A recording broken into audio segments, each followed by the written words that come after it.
बिस्मिल्लाहिर्रहमानिर्रहीम। आज का हमारा टॉपिक है approaches of study of political science.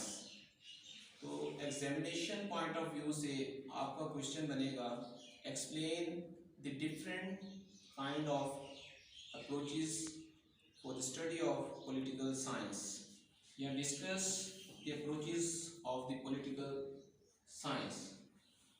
तो जैसा कि टॉपिक के उन्वान से आप देख रहे हैं, तो इसमें जो हमने लास्टली जो डिस्कस किया था क्वेश्चन आपका, हमने methods of the study of political science last time मैंने आपको पढ़ाया था। तो ये भी तकरीबन उसी से रिलेट करता है। तो अप्रोच से हम अप्रोच की मीनिंग जो है वो इस तरीके से भी लेंगे कि एक्सेस कि पॉलिटिकल साइंस के सब्जेक्ट को स्टडी करने के लिए किस किस तरह की एक्सेस जो है, किस किस तरह की अप्रोच जो है वो रिक्वायर है। तो इसमें जो हम इसको देखते हैं कि पॉलिटिकल साइंस में अप्रोच के मीनिंग्स इस हवाले से भी अहम है कि it means the perspective adopted by the different political jurists or thinkers for the studying the political phenomena, कि जो political thinkers, scientists या jurist हैं जो different किस्म के modes adopt करते हैं पॉलिटिकल साइंस के सब्जेक्ट को समझने के लिए, पॉलिटिकल फिनोमिनास को अंडरस्टैंड करने के लिए। तो उसमें उन्होंने जो है इसको अप्रोचेस के हवाले से जो है वो हम डिस्कस कर रहे हैं इसमें। तो इसमें हम फर्दर इसको देखते हैं। तो इसमें उन्होंने ना different kinds of political approaches discuss की हैं। इसमें नंबर 1 ट्रेडिशनल अप्रोच है, नंबर 2 साइंटिफिक अप्रोच है। इनको कैटेगराइज किया गया है कि ट्रेडिशनल अप्रोच से मुराद लेंगे कि वही एक रवायती तरीकाकार जो था पॉलिटिक्स करने का, तो वो किस तरीके से होगा। जैसे हम देखते हैं कि 18वीं सेंचुरी में या 19वीं सेंचुरी में हम देखते हैं कि एक रवायती तरीकाकार था हुकूमत करने का, एक बादशाह का निज़ाम था। उसके बाद देखते हैं कि बरसगीर में भी आप देखेंगे और रोमन एम्पायर में भी आप देखेंगे कि वहाँ पर भी किंगडम पाया जाता था।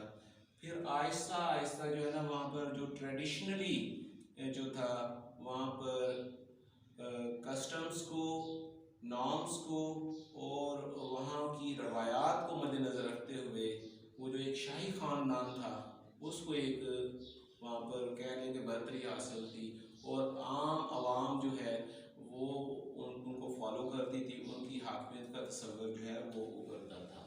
तो फिर हम देखते हैं कि साइंटिफिक अप्रोच क्या है। तो जैसा कि पॉलिटिकल साइंस दो अल्फाज का मजमूआ है कि पॉलिटिक्स करने की साइंस क्या है। तो हम इसमें देखते हैं कि जैसे जैसे इसमें रिसर्च मेथडोलॉजी आती गई, तो उसमें एरिस्टोटल जो था उसने अपनी एक रिसर्च की और डिफरेंट बुक्स लिखी, और इसी तरह प्लेटो था, अफलातून उसने भी लिखी, फिर गैलक्रिस्ट था, इसके अलावा मोंटेस्की था। तो इसमें मैं आपको एक मिसाल देता हूँ कि मोंटेस्की जो था वो जब इंग्लैंड में वहाँ पर गया तो उसने वहाँ पर एक मुशाहिदाती तौर पर देखा कि वहाँ का पॉलिटिकल सिस्टम जो है वो किस तरीके से एग्जिस्ट कर रहा है। तो जब उसने वहाँ पर मुशाहिदा किया वो उनके पॉलिटिकल फॉर्म ऑफ गवर्नमेंट किस तरीके से चल रही है या किन प्रिंसिपल्स के तहत वो गवर्नमेंट चल रही है, तो फिर उसने वहाँ पर देखा कि जो प्रिंसिपल्स थे उसने वहाँ पर सबसे जो ऑब्ज़र्व करने वाली बात थी, उसने ऑब्ज़र्व की कि वहाँ पर सेपरेशन ऑफ पावर का तस्वर पाया जाता है कि वो वहाँ पर गवर्नमेंट जो इतने स्मूथली और इतने अच्छे तरीके से रन कर रही थी, तो वो एक सेपरेशन ऑफ पावर्स जो था वो वहाँ पर असूल चल रहा था। तो सेपरेशन ऑफ पावर्स में क्या था कि इख्तियारात का तवाज़ुन था। हर इदारा जो है वो अपने अपने एम्बेड में काम कर रहा है। जैसे हम डिस्कस करते हैं कि there are three pillars of the state, there are three important institutions of the government। उनमें नंबर 1 लेजिस्लेटिव है, नंबर 2 एग्जेक्टिव है, नंबर 3 उसमें जुडिशरी है। तो उसमें ये था कि जो लेजिस्लेटिव है उनका काम है कानून साजी करना, एग्जेक्टिव का काम है इंतजामी अमूर को आगे लेके चलना, और इसी तरह जुडिशरी का काम था कि जस्टिस प्रोवाइड करना है। और सेपरेशन ऑफ पावर में हर इदारा जो था वो अपने अपने एम्बेड में काम कर रहा है। जैसे हम डिस्कस करते हैं कि there are three pillars of the state, there are three important institutions of the government। उनमें नंबर 1 लेजिस्लेटिव है, नंबर 2 एग्जेक्टिव है, नंबर 3 उसमें जुडिशरी है। तो उसमें यह था कि जो लेजिस्लेटिव है उनका काम है कानून साजी करना, एग्जेक्टिव का काम है इंतजामी अमूर को आगे लेके चलना, और इसी तरह जुडिशरी का काम था कि जस्टिस प्रोवाइड करना है। और सेपरेशन ऑफ पावर में हर इदारा जो था वो अपने अपने एम्बिट में रहते हुए अपना काम कर रहा था, और वहाँ स्टेट का निज़ाम जो है वो स्मूथली चल रहा था।